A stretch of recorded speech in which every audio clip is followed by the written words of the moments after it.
దేశవ్యాప్తంగా ఒక role model గా తెలంగాణ ప్రభుత్వం తీసుకున్న నిర్ణయాన్ని ఈరోజు జంతర్ మంతర్ దగ్గర కార్యక్రమంలో గౌరవ ముఖ్యమంత్రి పిసిసి అధ్యక్షులు ఉప ముఖ్యమంత్రి ఏఐసిసి కార్యదర్శి గారితో సహా ప్రతి ఒక్కరూ రాహుల్ గాంధీ గారి నాయకత్వంలో కాంగ్రెస్ పార్టీకి సంబంధించిన ప్రతి ప్రజాప్రతినిధి కార్యకర్త నాయకుడు ఇక్కడ పాల్గొన్నటువంటి ప్రతి ఒక్కరికి హృదయపూర్వకంగా ధన్యవాదాలు తెలియజేస్తా ఉన్నా. ఎందుకంటే తెలంగాణ రాష్ట్రం నుంచి ఒక నినాదాన్ని తీసుకొని ఢిల్లీ ప్రభుత్వాన్ని ప్రభావితం చేయడానికి ఇంత దూరం వచ్చి జంతర్ మంతర్ దగ్గర కార్యక్రమం చేస్తున్నామంటే మన అకుంఠిత దీక్ష, మన ఆలోచన విధానం రాహుల్ గాంధీ గారి నాయకత్వంలో ఏ విధంగా మనమందరం కూడా దాని కార్యాచరణ తీసుకోవే ప్రయత్నం చేస్తామో ఈరోజు మన అందరి యొక్క హాజరు ఇక్కడ ప్రత్యక్ష సాక్ష్యం.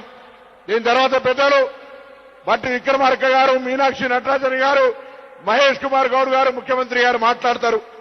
దయచేసి ఈరోజు ఒకటే, మనం ఈరోజు బలహీన వర్గాలకు రిజర్వేషన్ అనేది ఎవరికి వ్యతిరేకం కాదు.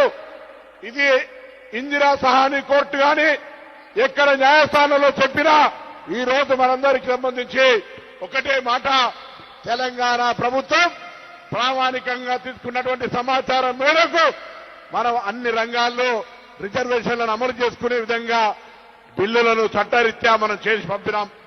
ఈరోజు శాసనసభలో ఆమోదించి పార్లమెంట్కి వచ్చేటప్పటికీ ముస్లింల పేరు మీద మోకాలంటే ప్రయత్నం చేస్తా ఉంది.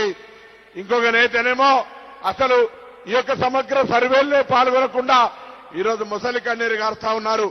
ఎవరు ఏదైనా సామాజిక న్యాయానికి ఛాంపియన్ కాంగ్రెస్ పార్టీ, అందులో రాహుల్ గాంధీ గారు.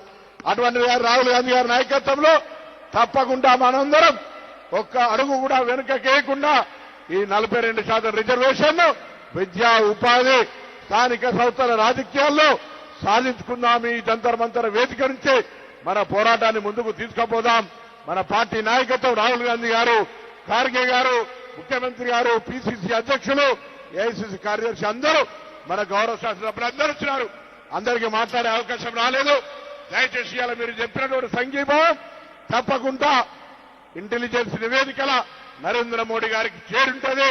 తప్పకుండా తెలంగాణ రాష్ట్రం ఐక్యంగా కుల మతాలకు అతీతంగా ప్రభుత్వం రాహుల్ గాంధీ గారు తీసుకున్న నిర్ణయం, రేవంత్ రెడ్డి గారు ప్రభుత్వం తీసుకున్న నిర్ణయాన్ని సంపూర్ణంగా మద్దతు ఇస్తూ అందరికీ ధన్యవాదాలు తెలియజేస్తూ